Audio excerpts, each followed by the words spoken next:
سلام زخبركم تخاتتل تيمانة إنفو ميديا كما يتوعلو نلو مسولوس على تشعات تحساس كل تشعن عسران حموشتن كم تلمود نايمشت زتفلالي وانا وين حاد صرت زعباتات زيناتات نحيزلكم متقلخو مكتالكم يعدم كبرات تخاتتلتي نزا چانلنا نمعباي توم حدث زخونكم سابسكرايب قبرو تيوم زغبركم كا ممبرز كونو خمون شير لايكن كومنت مقباراي تحمقون دابلكو نابتي ناي حج مدبات كسكركم برات تخاتتلتي بقدامنت زغربلكم لو معنتي بجنبر هزواو معبل برجيرنا حمودو EPRF زوات حاتتالو بمغنيات ناي شاد شاي ورحي من مسرات جنبر هزواو معبل برجيرنا حمودو اتحاتتا كم دي صعب كقربلكم تأمرتي إريتراوي هزباو قالتي جنبر برجيرنا حمودو تحساس شومونتا كلتشان عسران حموشتن ودابي تقالستي إريتراويان جنبر هزباو معبل برجيرنا حمودو EPRF استسميه بأقاطعم يكونن اتي جنبار هزواو معبل زبل قال نما بقولن كونتن برجيرنا حمودون جنبارن زملكت راح زي كونه حلفنتهم عمامن انتاي نمن مخانو زحبريو جنبار برجيرنا حمودو ملغاغبو امونغو زحالفن زمصن زحالفان كم زي رسعنا يوم حدرناي كلهم امنتهم اب برجيرنا حمودو بمغبار نحرنت حزب ኤርትራ هانقو زبلوان استسوؤلان بعقوم تقالسولان نام مفصمتا دمبصح قوريصنا تبغيسنا خمزلنا ملእኽቲ ዘመሓላልፊዩ حقيو بزتوسنه درجه كل جنبار ህዝቢ ነቶም ሃገራዊ ቻርተሩ ደጊፎም መብጻዕታቱ ኣሚኖም ኣብ ጎኒ ተሰሊፎም ዘለው ተቃለስቲ ዝተኣተወሎም መብጻዕ ክፍጸም ሓላፍነት ኣለዎ ኣብ ኤርትራ ግን ምእላይ ስርዓትን ምርግጋጽ ሓርነትን ሕጂውን እንትኾነ ብሰላማዊ ምርጫ ከምዘይ መጽእ ርጉጽ ኮይኑሎ ነቲ ካብ ድሮ 1991 ጀሚሩ ዝካየድ ዘሎ መሪር ፖለቲካዊ ቃልሲ ከይደመርካ ኣብ ዝሓለፈ 3 ዓመት ደምን ህይወትን እናተኸፍሎ እዩ ዲሞክራሲያዊትን ሓራን ኤርትራ ብዓይኒ ሕልና እናተራእየቶም ህይወቶም ብስርዓት ህግደፍ ዝሓለፈት ብጾትና ቁጽሮም 4 ኣብ ልዕልና ከም ህዝቢ ብህግደፍ ዝወረደና ኣካላዊ ስነ-ኣእምራዊ ቁጠባውን ማሕበራውን ዕንወት ዋጋ ሓርነትና ከቢድ ምዃኑ ርእሰ ግሉጽ እዩ ነዚ خبر ዋጋ ዝተኸፍሎ ቃልሲ ሓለፋ ጥንቃቐን ክንክንን ይዝግቦ ስለዚ ድማ ነዚ خبر ዋጋ ዝተኸፍሎ ቃልሲ ንሓርነት ነቲ ተኸፊቱ ዘሎ ናይ ኣባይታ ወሪድካ ምቅላጽ ዕድል ሻላማላ ክንሪኦ ብጸቢባ ተሓሳስማን ድኹም መንፈስን ኣንነትን ስስዕን ክንዘርዎን ክነጥፍኦን ዘይኮነስ ነታ ናይ ኤርትራውያን ወለዶታት እንተላይ ናይ ዝሕጂ ንኡስ ወለዶ ብርጌድና ሓመዱ ሃንቀውታ ተጨባጥ ንምግባር ሓላፍነትና ክንስከም ይግባእ እቲ ንግንባር ኩሎም ሃገራውያን ተቃለስቲ ኤርትራውያን ዝስከሙም ሓላፍነት ግን እንታይ እዩ ትእምነት ሓላፍነትና ብሕጽር ዝበለ ኣገላለጻ ንድሕረ ናጽነት ተመክሮ ህግደፍን ያታው ተቃውሞን ውድባትን ተመክሮ ጭቆናን ምግሃስ ሰብኣዊ መሰላትን ህግደፍን ዘይምድጋም ካብ ናይ ካልኦት ናይ ያታው ተቃውሞ ውድባት ጀሚርካ ናይ ዘይምቕጻል ኣሎታው ተመክሮ መሰረታዊ ዘይኮነ ፍልልን ክንደይ ውድባት ከም ዝተፈናጨላ ክንደይ ሓድነታት ከም ዝፈረሰ ክንደይ ጽላላት ከም ዝተኾልፈ ናይ ቀረባ ግዜ ተዘክሮና ብምዃኑ ኣብ ልቦና ኩልና ስለ ዘሎ ምዝርዛር ዘድልዮ ኣይኮነን ንኹሎም ኤርትራውያን ብዘይ ኣፈላላይ ወገንን ሃይማኖትን ማዕረት ትብጻሕ ከም ትማሊሎም እውን ብዕዙዝ ተራደቅ ኣንስትዮ ልዕል ዝበለ ቃልሲ ግንባር ብርጌድና ሓመዱ ንሓርነትን ህዝብን ኤርትራን እዩ ብኸመይ ግን ካልኦት ከም ዝኸማና ብተስፋ ድሌትን ተበጊሶም ጻሕ ኢሎም ኣብ ዝወድቁሉ ንሕና ግንባር ብርጌድና ሓመዱ ክንዕወት ንኽእል ዶ ቅድሚ ሕጂ ኣይከኣልን ዝተባሃለ ነገር ዝፈጸምና ናይ ፖለቲካዊ ምንቅስቓስን ህዝብን ስለ ዝኾንና ሕጂ እውን ንኽእል ኢና ክልተ ነገር ግን የድሊ ራእን ተወፋይነትን ብቐዳምነት ንሕና ግንባር መን ኢና ናበይ ክንበጽሕ እንታይ ዓይነት ንሕብረተሰብና ትዕቁብ ሃገር ኢና እንደሊ ከመይ ጌርና ክንበጽሖ ንዝብል ሕቶታት ከም ህጹጽ እዋናዊ ዕማም ምዃኑ ክንምልስ ምስ ግንባር ክንውደብን ክንሳተፍን የድልየና ካብዚ ክንጠቕሶ ዝግባእ ሓደ ኣገዳሲ ጉዳይ ተራ መስርሕ ምእላይ ስርዓትን ንኹሉ ኤርትራዊ ዘሳተፍን ብሓቋፍነት ተሓታትነትን ግሉጽነትን ዝለለ መሰጋገሪ መንግስቲ ምቋሚ ኣብ ድሕሪ ምእላይ ስርዓት ህግደፍ ዲሞክራሲያዊ ለውጢ ብስነ ፍልጠታዊ ኣገባብ ንምምእዛን ምእንትቲ ኣብ ኩሉ መድያዊ ክሰት ዘለዎ ግብራዊ ስጉምታትን እጃም ተራ ተቃለስትን ብጽፉፍ ዘጽንዕ ሓደ ናይ ማጽናዕቲ ኣካል ምምስራት እዩ ካብኡ ሓሊፉ ብስም ሕቶታት ኣለና ብዝብል ምስምስ بجبر نحدنا تزباوي من قصة زخونة جنبار الدخيمو نمقال زسرح نسأل إذا خونه هجدف مسارح بوليتيكا وعلامون بروباغندا وزمتون بمخانو كونه نربح قالت تتصرف تكبارات بمسلسل دو كلو يدلي ما انت هي وربح حزب إرترا دما نتي حدا جنيا مرقت يوم داقم جمجمة جبرولو جنبار عقول هزبو من جنبار ندو إلهم نتكبارا عقوم جنبار حزب إرترا نمحيال كسرعون جنبار يزوع جنبار هزبو معبل برجيدنا حمدو EPRF شمون تتحساس كلتا شعن إسران حموشتن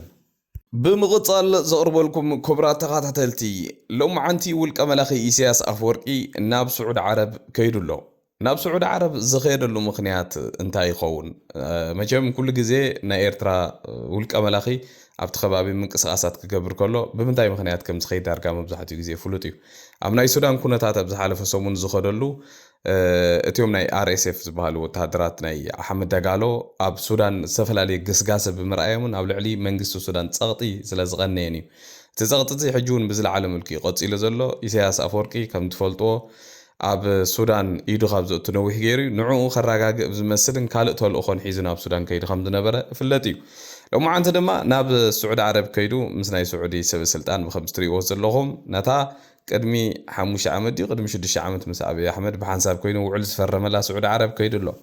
ناب سعود عرب زخيرو كل التعبيتين تبتاتين كخونا زخيلا تم تنتين تخمزو بلو مالتي حدا أب كباب قيح بحر زفتر زلو حدشتي زتفلاليو معبالتاتهم عبزي سومون زي بزح سب أس زي استوعلوا له بزحون مع كنا زينا شفنا زي رخب أب يمن حدا حدش نجر استفتر نجر الله زب يمن تفتر نجر بيونايتد عرب إماراتس زدقفو عطوقات نتوم بعليتن بترايب ويكا خمزي بقبيلات زما حدرو ندوباو خفالنا يمن تقاطات إيران زنبرو نوع جزء نوعهم من داسعرو نوع بزح زخانة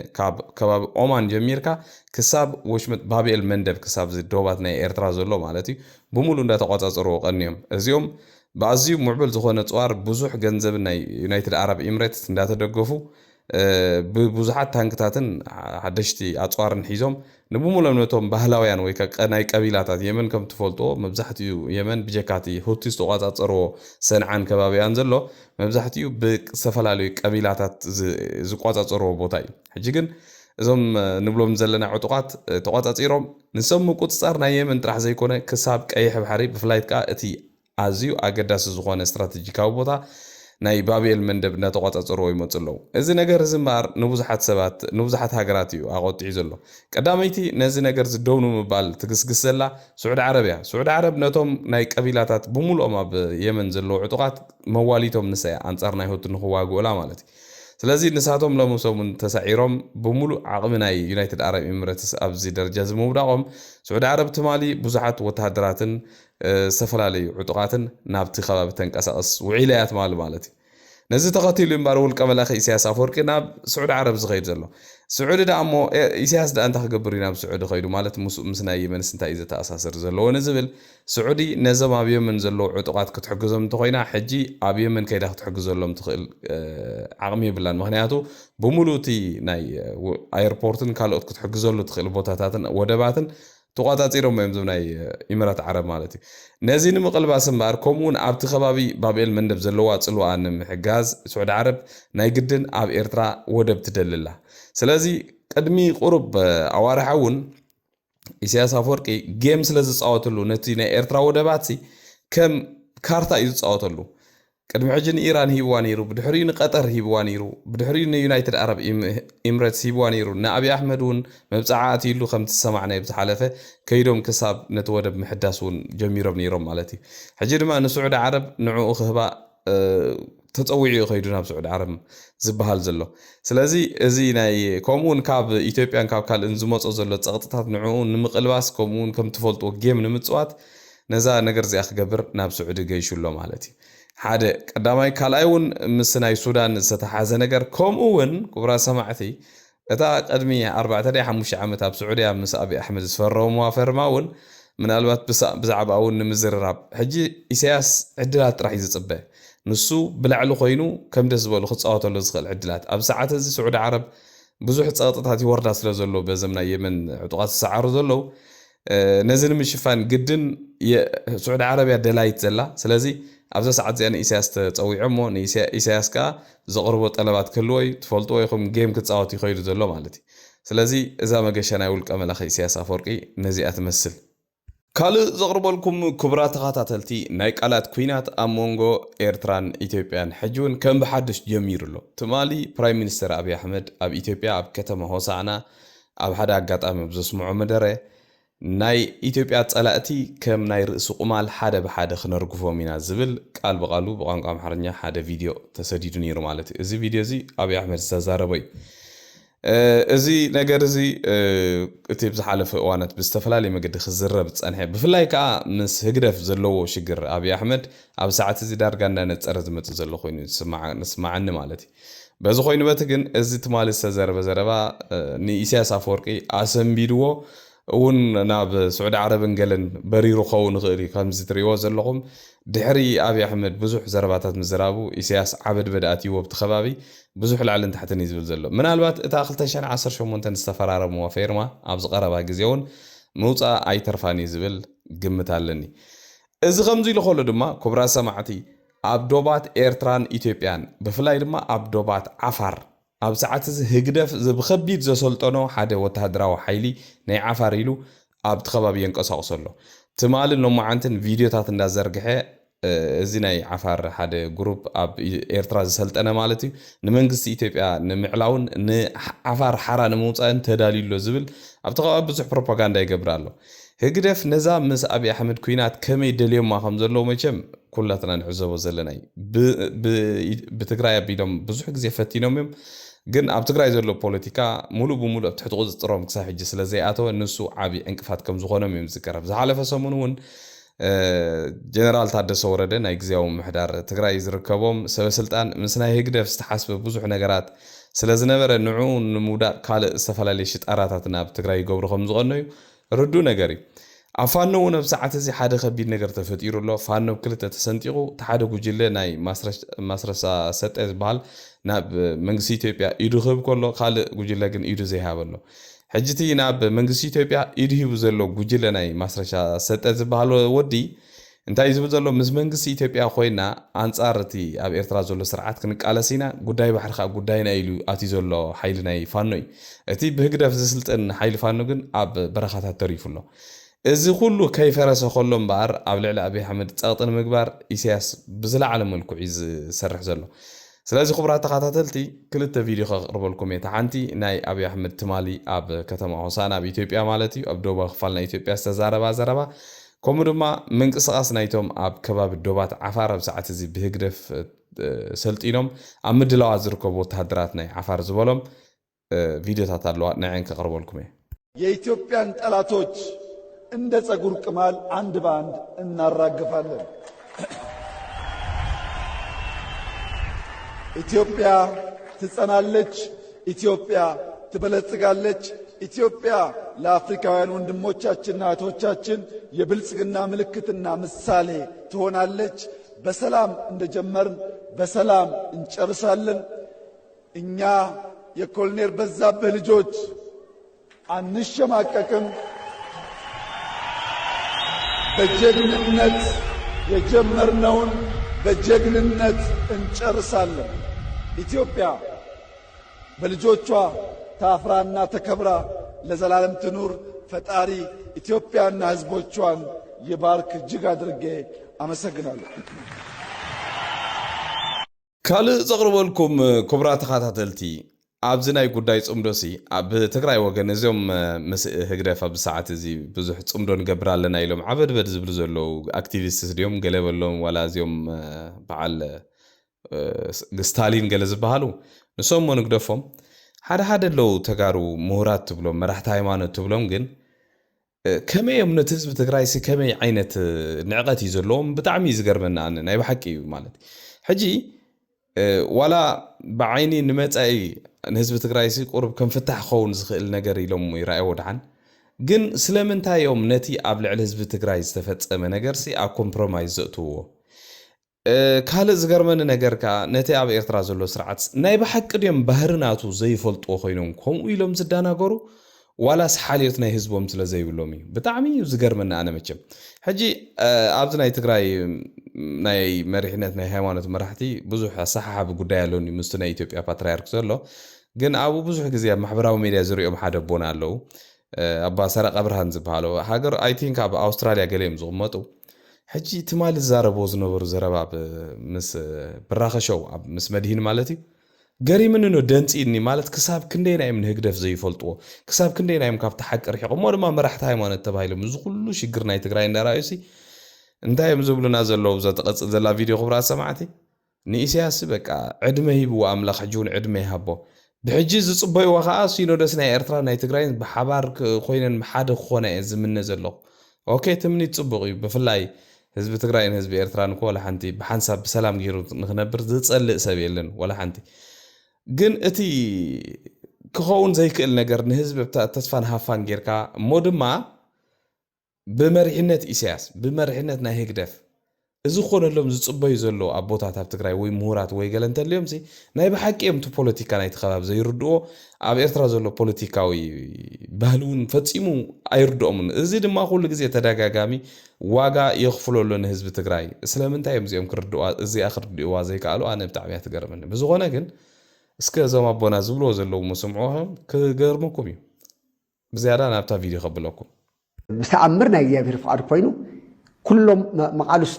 مقالست بريزيدنت إساياس كندو زيلو الكايمت أيمت خندنا السب ناتعود مجن داوس هاوزي بس حلو somehow the end of the day جزء في الأملاك عدمو سلسلة الغنى بصرني إرتلاون حدش معرف ني هورن أوف أفريقيا ون حدش معرف نتقرأين بتلاقي نتقرأين إرتلال كعدمو حدش غنى نقدر كمسي خلي زوج تسفلني انت تمال خالي نير لهم عن تغيير سلسله زخونه شو انا ملكوت قال يكون زي يغير يكون انت مال زنبر ستاند انت بتግራይ ይሁን انت بتيخون كقاير خليمو انا بو يزريو يزلك زلو انت زاز يلغن ها مريت نحيز እንዳሃለው ዚታት እንዳሃለው ወይ ካውዚ ተገር ከመይና انا ዘሮ ወይ ደሞ ከምዚ ገርና so what should we do how can we solve the problem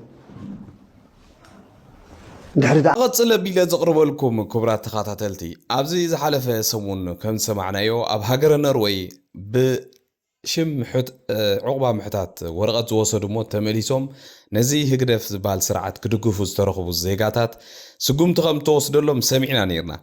حجي لهم عنتي ابناي اي بي ام حنتي قال محتت سمعنا ميرون ستيفانوس ننوي حوان كم تطابقت سباوي مسلات كوينات سرت نبرت حفتنا ኣብዚ ቀረባ እዋን ግን ኣብ ማሕበራዊ ሚድያ ብዙሕ ኣይረኣኽዋን ኣብቲ ዝገበረቶ ቃለ መሕተትና ኢሎም ማዓንቲ ዝገረመኒ ነገር ኣክቹዋሊ ዝገርም ኣይኮነን ማለት ሪና ኢና ተዓዚምና ኢና ናይዚ ካሕሳይ በርሀ ዝበሃል ደራፊ መቸም ብዛዕባ ደረፍቲ ብዙሕ ግዜ ተዛሪብና እንዲና ብፍላይ ድማ ካብ ሃገር ወፂኦም ኣብ ዝደግዕ ዕቑባ ዝሓተቱ ደረፍቲ ብድሕሪኡ ዝገብርዎ ተግባራት ነዚ ናይ ህዝቢ ኤርትራ ድኻም ነዚ ናይ ህዝቢ ኤርትራ ሽግር መዝሚዞም ኣብ ዝደገ መፅኦም ዝገብርዎ ተግባራት ብጣዕሚ ይዝሕዝነካ ሕጂ እዚ ካሕሳይ በርሀ ዝበሃል ደራፈሲ ብኸመይ ወረቐት ምስ ወሰደ ከመይ ገይሩ ተገልቢጡ ድሓር ንህግደፍ ይድግፍ ከም ዘሎ ካብ ሜሮን ሓንቲ ቃለ መሕተት ምስ ሰማዕኹስ ብጣዕሚ ሓዚነ ነው እንታይ ክትብሎም ትኽእል እዚኦም ሰባት እዚኦም ባይዘወይ እዚ ሕማም እዚ ኣብ ካሕሳይ በርሀ ጥራሕ ዘይኮነ ኣብ ብዙሓት ብፍላይ ከዓ ፍሉጣት ኢና ባህልቲ ሰባት ሙዚቀኛታት ድዮም ጋዜጠኛታት ነበር ድዮም ገለመለ ድዮም ኣብዚ ደገ ምስ መፁ ትዝገርመኩም ነገር ዋላ ስቕ ኢሎም ተዓቢኦም ሓዳሮም ስቕ ኢሎም ተዝገብሩውን እኮ ሓደ ፅቡቕ ነይሩ መሊሶም ኣብቲ ናይ ህግደፍ ፌስቲቫላት ኣብቲ ናይ ህግደፍ ኣደባባይ እንዳኸዱ ስቃይ ናይ ህዝቢ ኤርትራ ክውስኹ ክትሪኦም ከለኻ ብጣዕሚ ይገርመካ ባይዘወይ እታ ቪድዮ ከስማዓኩም እንዴ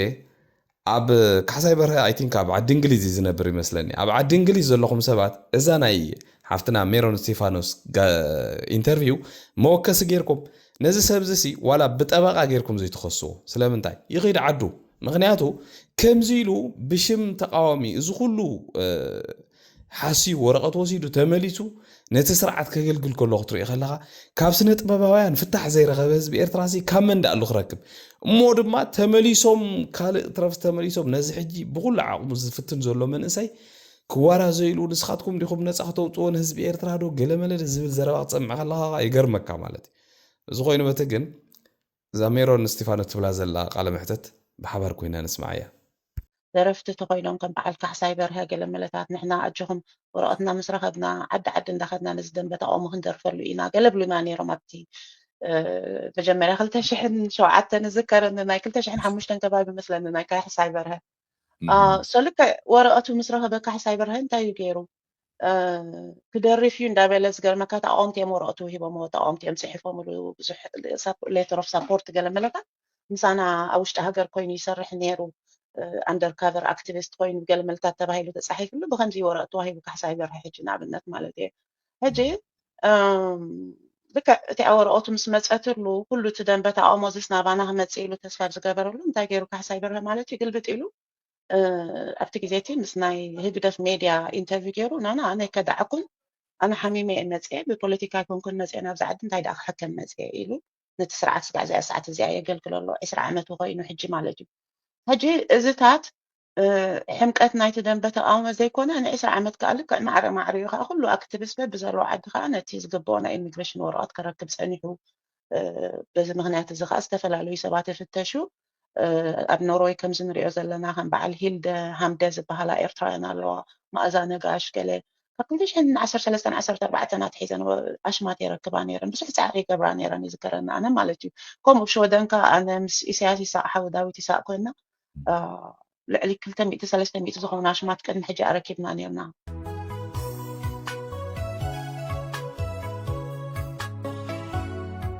ኣብ መወዳእታ ዘቕርበልኩም ድማ ክብራ ተኸታተልቲ መቸም ኣብ ኤርትራ ዘላ ኤሪቲቪ ንህዝብና ንዓመታት ዝኣክል ድምፁ ኸይፅማዕ ዓፊና ኣብዚ ሰዓት እዚ ዝዝረብ ስኢና ህዝቢ ኩሉ ኣፉ ምስ ተለጉመ ሃገራት ዓለም ኣብ ኤአይ ወይ ከዓ ኣርቲፊሻል ኢንቴሊጀንስ በፂሓ ካልእ እንዳተመሓላለፈ ከሎ ቴሌቪዥናት ብውልቀ ሰባት ተወኒነን ውልቀ ሰባት ዓበይቲ ቴሌቪዥናት ኣብ ዝውንንሉ ዘሎ እዋን ኤሪቲቪ እንታይ ተመሓላልፍ ኣላ ንዝብል ሓደ መስደምም ዝኾነ ዜና ካብ ኤሪቲቪ ከስማዓኩም ንመስሓቂ ኢለ የምፅዮ ባይዘወይ ግን እቲ ዝገብሮ ዘለዎ ተግባራት ግን እግረ መንገዱ ዝሕዝን ግን በዚኣ እስከ ተዘናግዑ ኢኹም ኤሪቲቪ ዘቕረበቶ ቪድዮ እዩ ኣነ ብጣዕሚ ገሪምን ከምዚ ዓይነት ነገር ካብ ኤርትራ ሰሚዐ ርአዮን ኣይፈልጥን እየ ባይዘወይ ግን ረእይዎ ኢኹም ኤሪቲቪ ተቕርቦ ዘላ እዛ ቪድዮ እንዳጋበዝኩም በኣር ክቡራት ሰማዕቲ ናይ ሎሚ ምሸት ኣዳልየልኩም ዝነበርኩም መደባት በዚ ክውድእ ኣብ ዝቕፅል መደብና ክሳብ ንራኸብ ድሓና ምሲዩ ካብ ንኡስ ዞባ ጎኘ ዝመፃና ዜናዊ ፀብፃብ ምስ ንሰግር ኣብ መንጎ ሰብን እንስሳታትን ንዘሎ ስኒት ዘጉልሕ መሳጢ ያታዊ ባህላዊ ውርሻ ዝኾነ ዓመታዊ ያታዊ ፌስቲቫል ቅድድም ከብቲ ኣብ ንኡስ ዞባ ጎኘ ተኻይዶም ወኪል ኤሪና ቀዳው ተወልደ ንዘዳልዎ ፀብፃብ ሚካኤል ሓድጉ ከቕርበልና እዩ